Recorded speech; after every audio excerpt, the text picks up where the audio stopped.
हेडलाईन्सचे प्रायोजक आहे NBC bearings, लांब पळण्यासाठी। रामटेकमध्ये ठाकरे गटाच्या सुरेश साखरेंची बंडखोरी। शिवशक्ती भीमशक्तीचा नारा देत साखरेंनी उमेदवारी अर्ज भरला।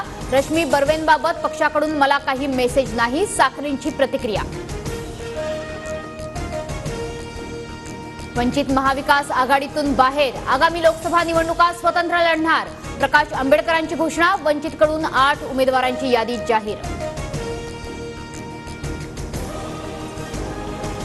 मनोज जरांगेंची युती करण्याबाबत सविस्तर चर्चा। जरांगेंनी 30 तारखेपर्यंत थांबायला सांगितलंय। प्रकाश आंबेडकरांची माहिती। शिवसेनेच्या ठाकरे गटाकडून उमेदवारांची पहिली यादी जाहीर। पहिल्या यादीत 17 लोकसभा उमेदवारांच्या नावांची घोषणा। महाविकास आघाडीत वाद असलेली सांगलीची जागा अखेर ठाकरे गटाकडे। सांगलीच्या जागेवर ठाकरे गटाकडून चंद्रहार पाटलांना उमेदवारी। ठाकरे गटानं जाहीर केलेल्या उमेदवारांच्या यादीवर काँग्रेसची नाराजी। काही जागांवर चर्चा सुरू असताना उमेदवार जाहीर करणं चुकीचं, बाळासाहेब थोरातांची प्रतिक्रिया।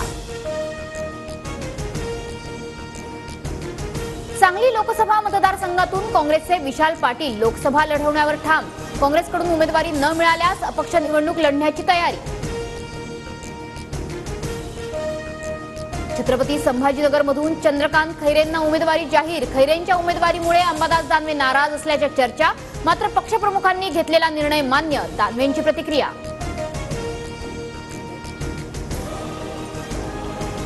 नाशिक लोकसभा मतदारसंघात ठाकरे गटाकडून राजाभाऊ वाजेंना उमेदवारी। विजय करंजकर देखील नाशिकातून लोकसभा लढवण्यास इच्छुक होते। काँग्रेसला हव्या असलेल्या जागेवर ठाकरे गटाकडून उमेदवारी जाहीर।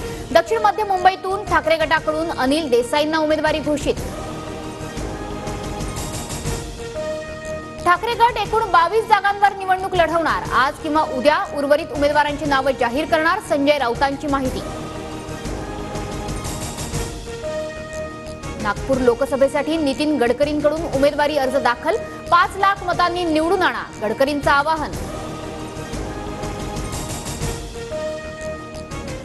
स्वार्थासाठी विरोधक एकत्र, आगामी लोकसभेत महायुतीचे उमेदवार विजयी होणारच, मुख्यमंत्री एकनाथ शिंदेंकडून विश्वास व्यक्त। पोलीस भरतीसाठी अर्ज करण्यास राज्य सरकारकडून मुदतवाढ। आता 15 एप्रिलपर्यंत अर्ज करता येणार। मराठा एससीबीसी आरक्षणाच्या प्रमाणपत्रात विलंब लागत असल्यानं मुदतवाढ। हेडलाईन्सचे प्रायोजक आहे एनबीसी बेरिंग्स, लांब पळण्यासाठी।